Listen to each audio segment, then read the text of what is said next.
Hai, kali ni kita orang ada dekat Zermatt. Jom ikut kita orang naik ke Tasik River Sea.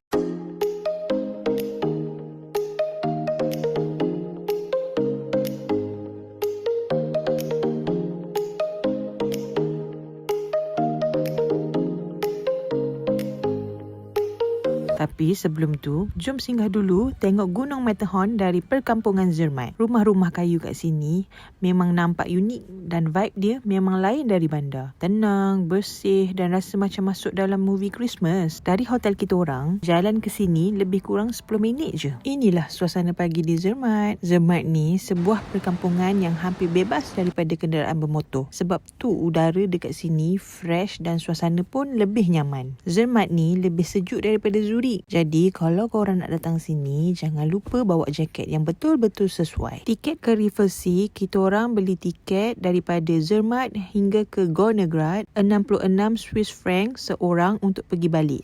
Dan perjalanan mengambil masa lebih kurang 33 minit. Waktu ni kita orang duduk dekat sebelah kiri, menghala ke Gornegracht. Tapi kalau korang datang, duduklah sebelah kanan sebab view dia lagi cantik and lagi menarik daripada sebelah kiri.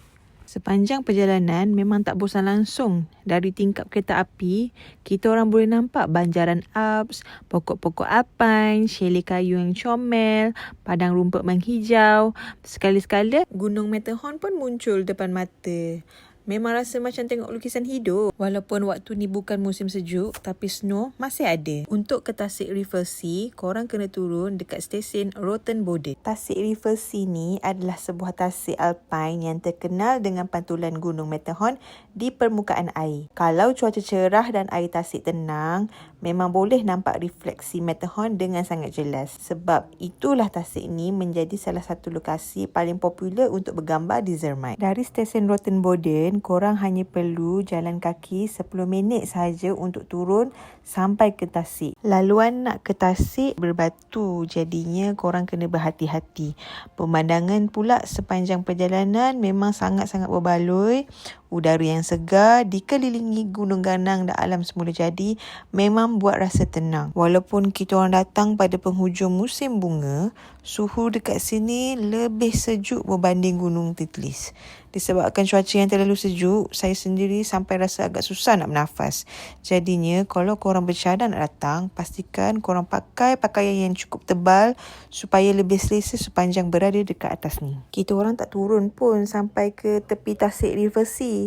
Disebabkan cuaca pun sangat sejuk dan kita orang tak larat nak mendaki semula ke atas, kita orang buat keputusan untuk bergambar daripada jauh sahaja. Bila fikir-fikir balik, susah payah nak ke sini, memang rasa rugi tak turun sampai ke Tasik. Jadi kalau korang rasa larat, masih bertenaga, korang patut turun sampai ke Tasik River Sea dan bergambar. Kalau korang memang minat hiking, korang juga boleh hiking daripada Rottenboden ke Gornegracht. Laluan ni memang antara yang popular sebab sepanjang perjalanan korang akan dihidangkan dengan pemandangan gunung ganang dan landscape Alps yang memang memukau. Kita orang pula terpaksa skip dulu sebab sebelum ni kita orang dah hiking dekat Siapsi. Jadi kaki kita orang masih penat dan tak larat nak hiking lagi. Walaupun kita orang tak turun sampai ke tepi Tasik River Sea, view dari atas ni pun dah cukup buat kita orang terpegun. Air tasik yang jernih dengan latar belakang Gunung Matterhorn memang memukau. Gunung Matterhorn merupakan antara gunung yang paling terkenal di Switzerland dan juga salah satu gunung paling ikonik di dunia.